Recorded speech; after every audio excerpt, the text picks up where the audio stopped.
Welcome to Walk the Talk, a private podcast production with me, Dave Thomas.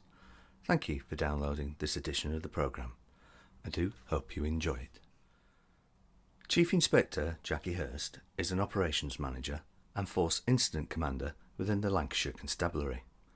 27 years ago, she joined an organisation where female officers wore skirts and men wore the trousers, both operationally and metaphorically.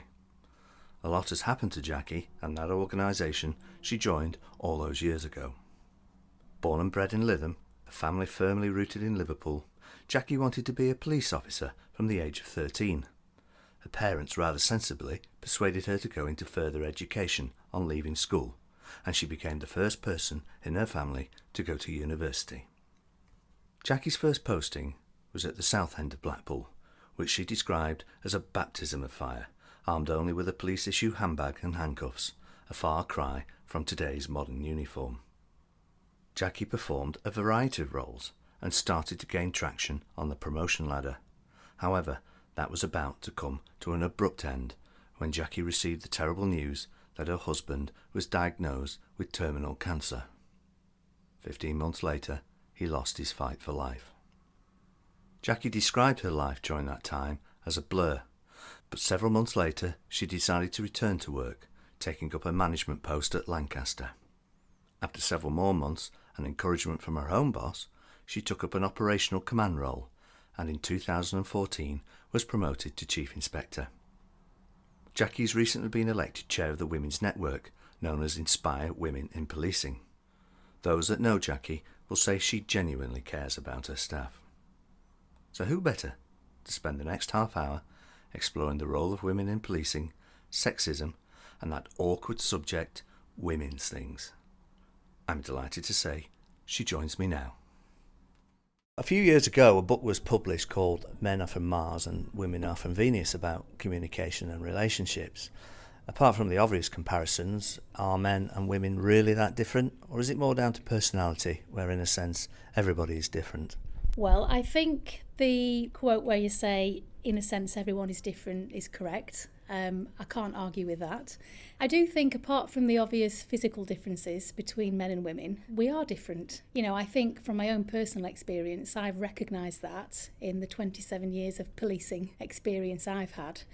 And also been quite a lot of recognised study, in terms of the study of men and women, how they think, how they solve problems.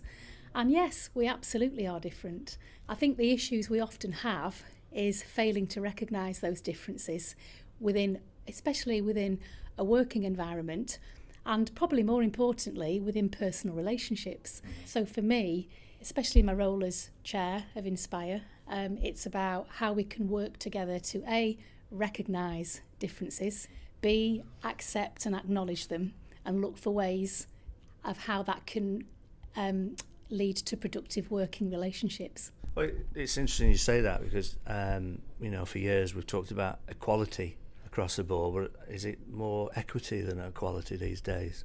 For me, I believe firmly in people being treated as individuals and being treated according to need. It's an incredibly difficult, almost impossible task to treat people the same or equally. For me, it's about personal need. And as an organisation, I think we're still on a learning curve with that, We sometimes get things spot on right in how we deal and manage people, and sometimes we don't. My hope and wish is that as an organisation, we learn from it. I know personally, I've not always got things right when I've managed situations and managed people. However, I do think I can and do have the ability to learn from it, albeit sometimes it can be a painful learning experience.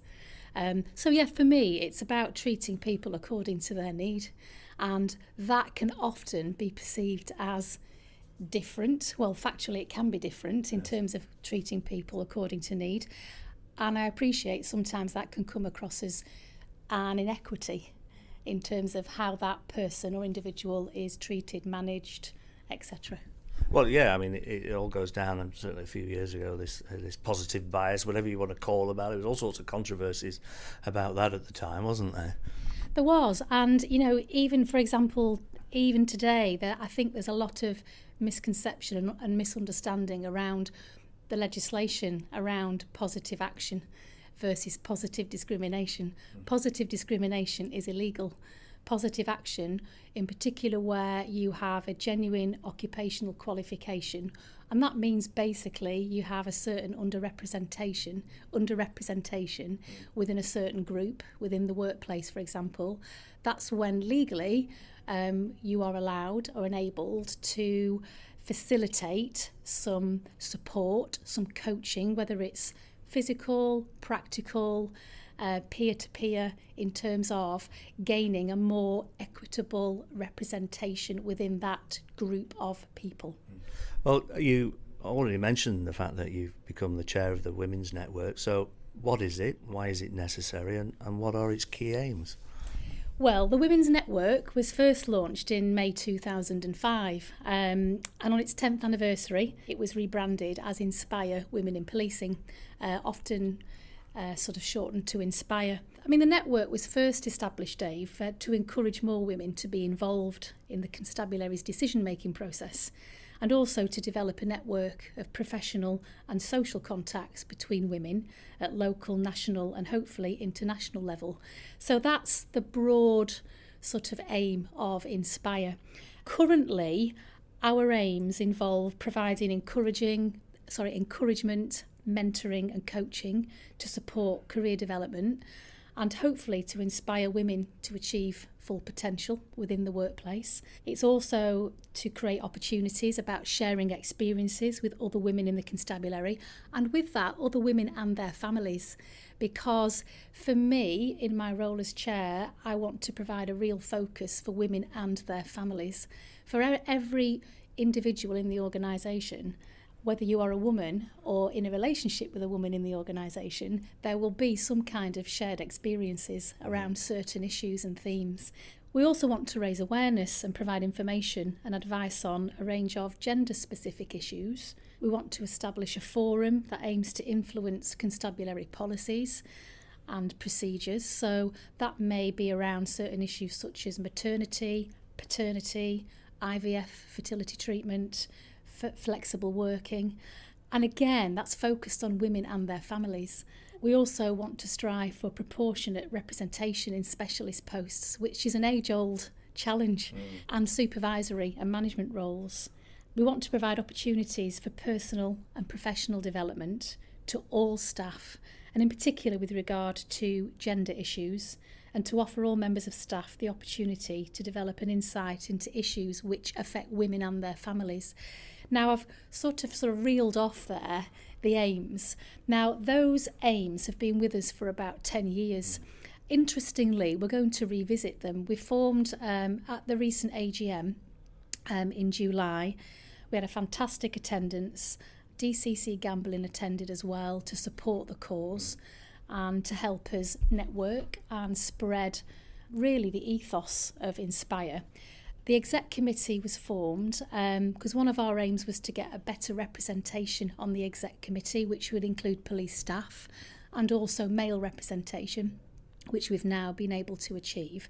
We meet for the first time as our first exec committee in September, where we're actually going to review these aims in light of the feedback we received at the AGM. We conducted an exercise. We asked the audience, there were about 70 people there, all ranks and roles. We asked them, what do you want Inspire to do for you? So we've now collated that information and we need to analyse it in further detail. But some of the headlines, if I can share with you. I was going to ask what some of the key themes would be. Yeah, some of the key themes, and there is overlap in terms of the current aims that we've had for over 10 years. Some of the feedback we've had has been around mentoring. People want a structured and easily accessible mentoring programme. You know, we know that there are pockets of excellent mentoring within the constabulary, some on a formal, some on a less formal basis. We've been asked to, how can we enhance and embrace police staff role models? People want to know more about the Inspire network per se, how we communicate, raise awareness and understanding of how we can be accessed, what support we can give staff in terms of welfare, in terms of grievance management, in terms of performance. We've also been given headlines around development progression, retention of female staff, also as well around police staff PIP accreditation. So there's absolutely a real rich source of data here for us that we need to dig around in when we first meet for our exec. Yeah. We've got a refreshed committee. We're all really keen to work together. One of our aims is we've managed to recruit, so to speak, very informally at the AGM, around 30 people who have offered to be representatives in division. With that, we would like to try and encourage more of our male colleagues to get involved, because for me, I go back to what I said earlier, this is about women and their families. Well, that's interesting, because we're going to talk about that a little bit later as well. So you've been a police officer now for well over 20 years and performed a variety of roles at varying ranks. You must have seen sexism firsthand and perhaps even been a victim of it yourself. So how does that make you feel, and how exactly can it be damaging not only to you but the organisation as a whole? Okay, well, thanks first of all for reminding me I've been a cop for over 20 years. Yes, and I think it's a bit longer than that, isn't it? Yeah, it's well over 20 years. Have I seen sexism firsthand? That's a really difficult question to answer. For me, individually, I have been a victim of sexism, and we're talking, I want to put this into context, we're talking 26 years ago, when I first started as a 21-year-old PC at Blackpool South, and that sexism was absolutely peer-to-peer. That has been my main experience of sexism, and I honestly believe that it was not particularly intentional.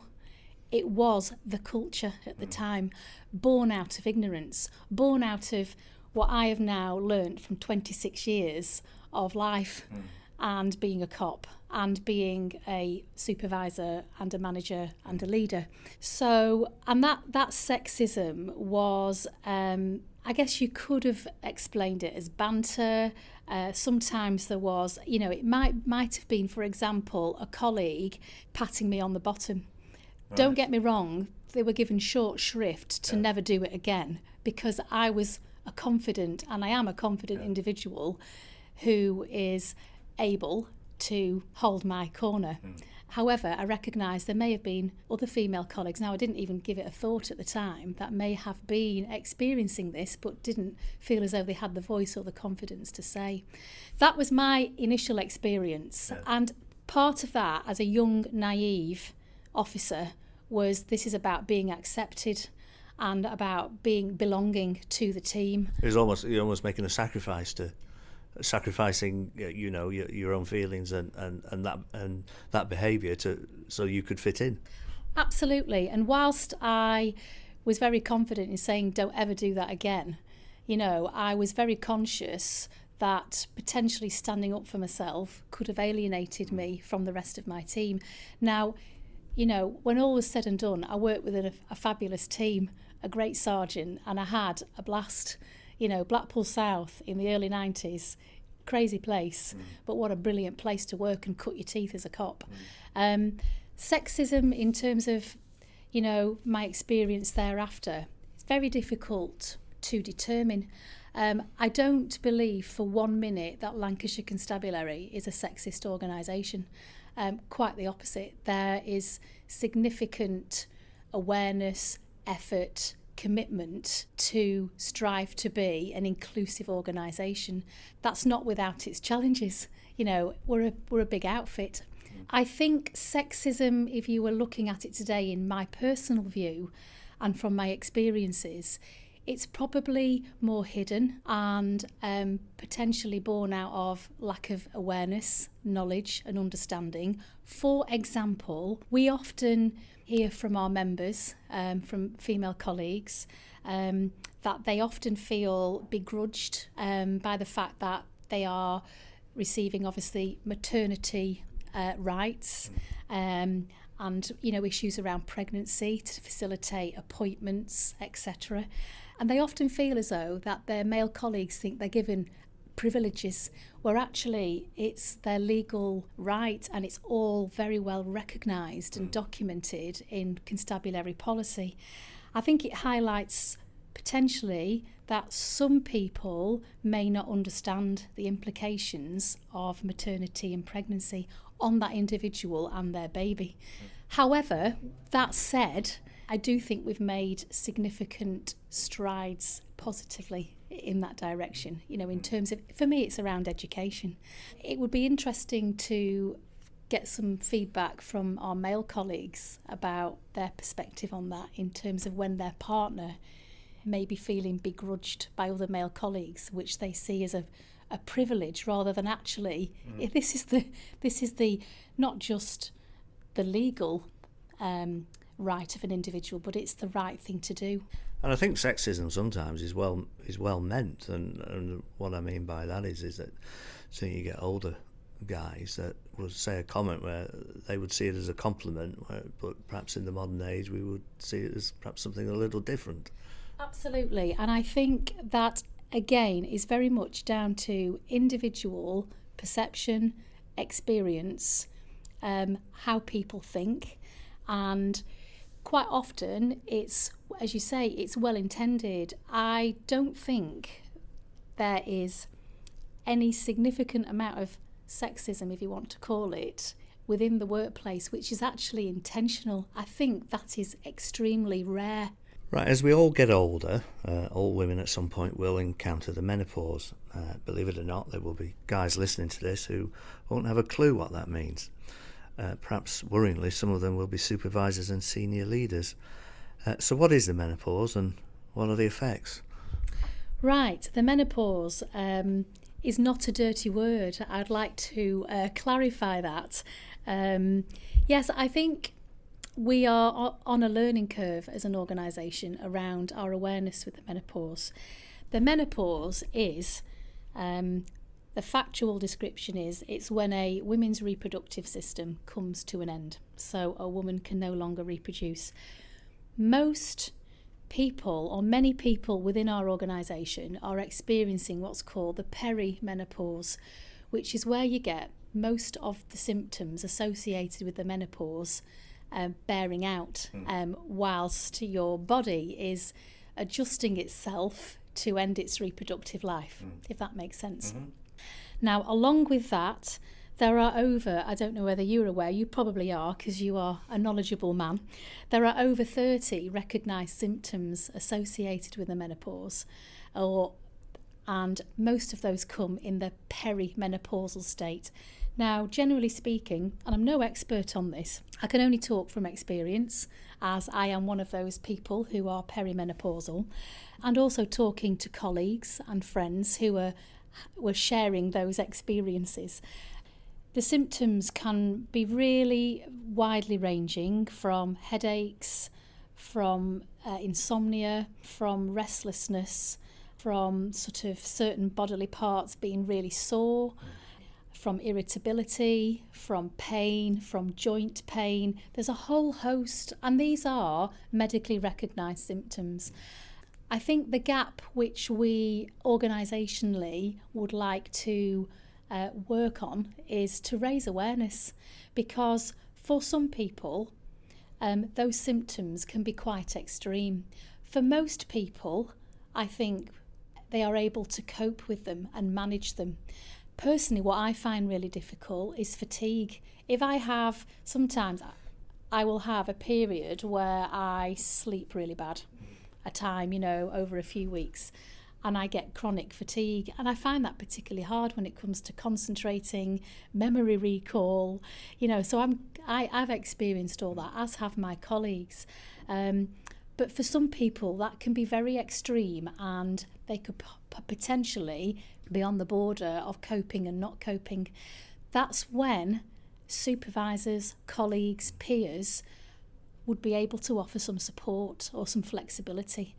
And we are not talking necessarily about going on restricted duties. It's just about making some balanced, reasonable adjustments for that individual so that they are able to manage the symptoms accordingly. As I say, I honestly believe that most women crack on with it and get on with it.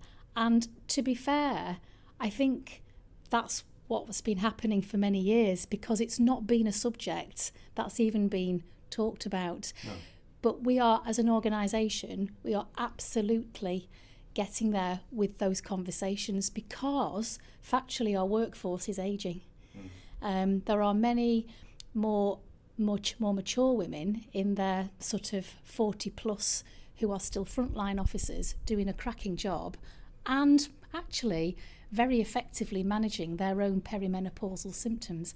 But occasionally, one or two of us might just need a bit of slack cutting, you know. And of course, add on to that all the pressures of being a police officer.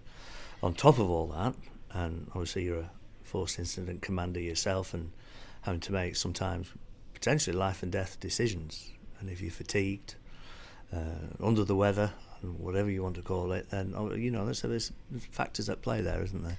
Absolutely. And the starting point is for an individual to be able to just have a conversation, maybe with a peer.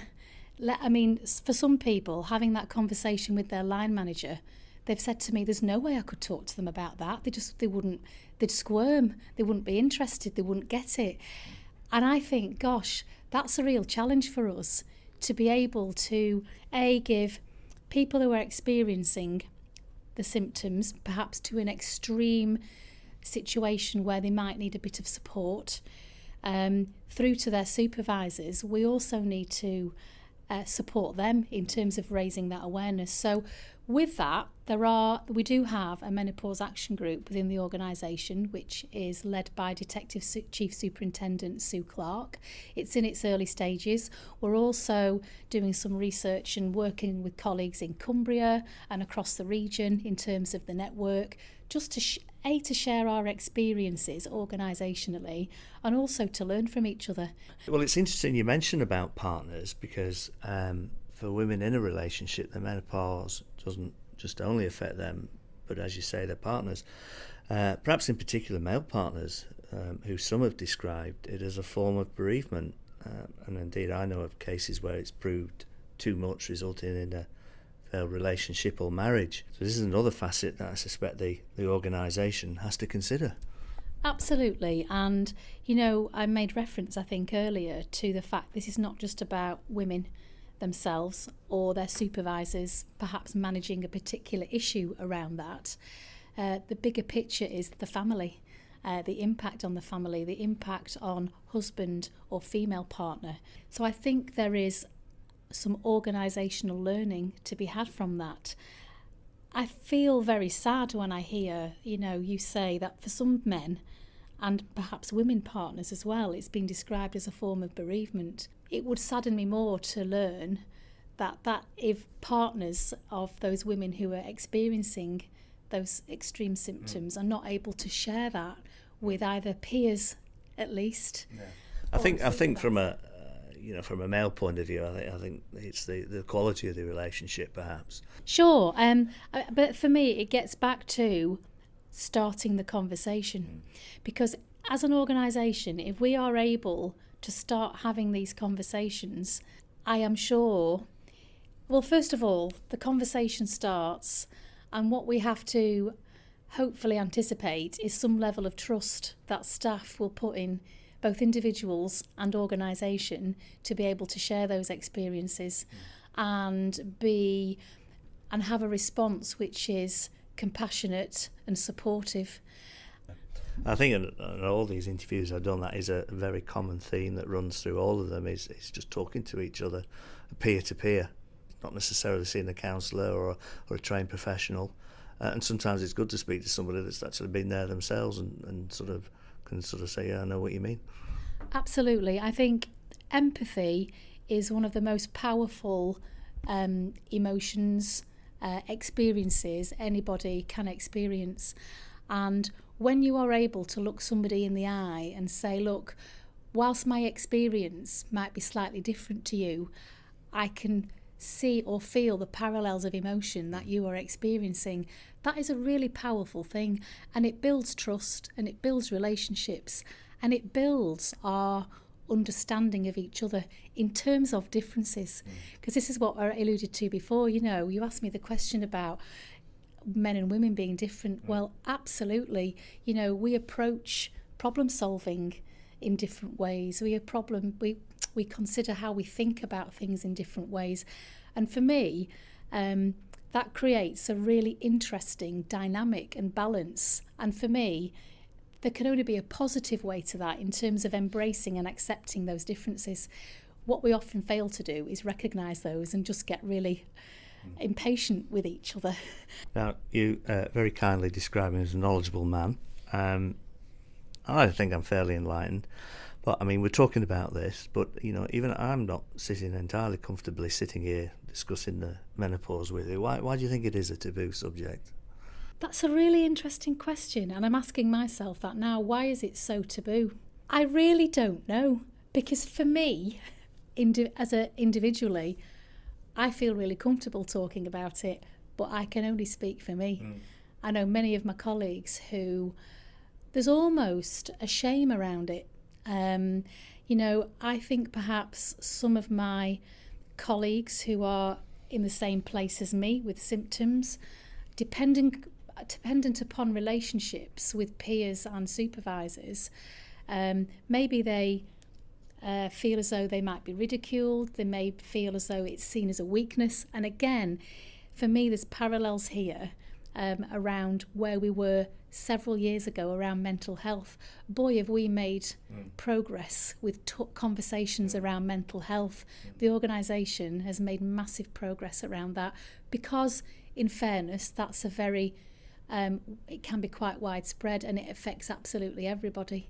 The menopause fact does not affect everybody, but it still will affect a wide variety of people within the organisation. And again, it's about women and their families. For example, in November last year, the network, we ran a CPD event where Dee Collins, the Chief Constable of West Yorkshire Police, it was actually the day she found out she'd been promoted to Chief, she came and her input to the audience was all about the ageing workforce and the menopause. And that was great to hear that from a chief officer. And for me, that's where we need, and we do have the support from the chief officer team around those conversations beginning, but it needs to be shared right across the organisation.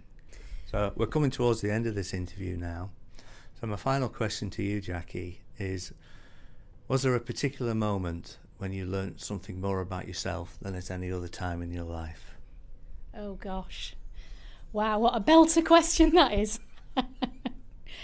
Yes. Well, you probably know what I'm going to say. You'll have to edit that bit out. Go on. Yeah, the time when I learnt most about myself in my life was through bereavement. Well, where do I start with that? Happily married to Darryl for 14 years, been with him for over 20 years. It's a while ago now. Back in November 2010, he was diagnosed with pancreatic cancer. We knew from the outset that his illness was terminal and he had only a limited amount of time to live. Most patients with that diagnosis are expected to survive between 6 weeks and 3 months.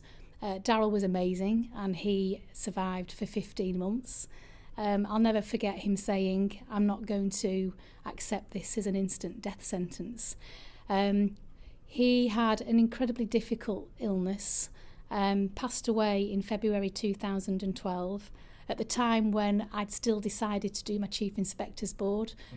I've learnt from that was a coping mechanism, and the organisation were incredibly supportive. I can't put into words really how supportive the organisation were. They were absolutely fantastic with me. And I felt kindness, love, support from all corners of the organisation. What I learnt about myself from that, because following Darryl's death in February 2012, 7 weeks later my father died, and then 3 weeks after that my uncle died, and that was my mum's brother. So she'd lost her son-in-law, her husband, and her brother within 3 months, and she was seeing a daughter in absolute devastation, whose world had been torn apart by death. What I learned from that experience was I am incredibly resilient. It doesn't mean to say I'm not emotional. I'm hugely emotional.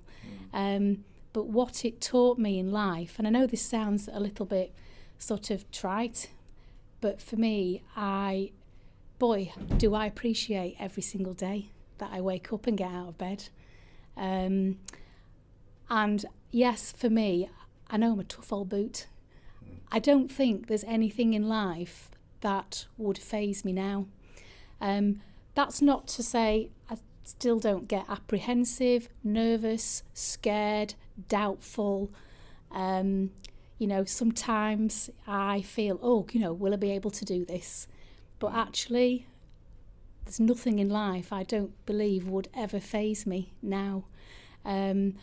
What it's also taught me, Dave, in particular in the workplace, I really feel as though from all my experience with death, I've become far more tolerant and empathetic when people come to me with problems.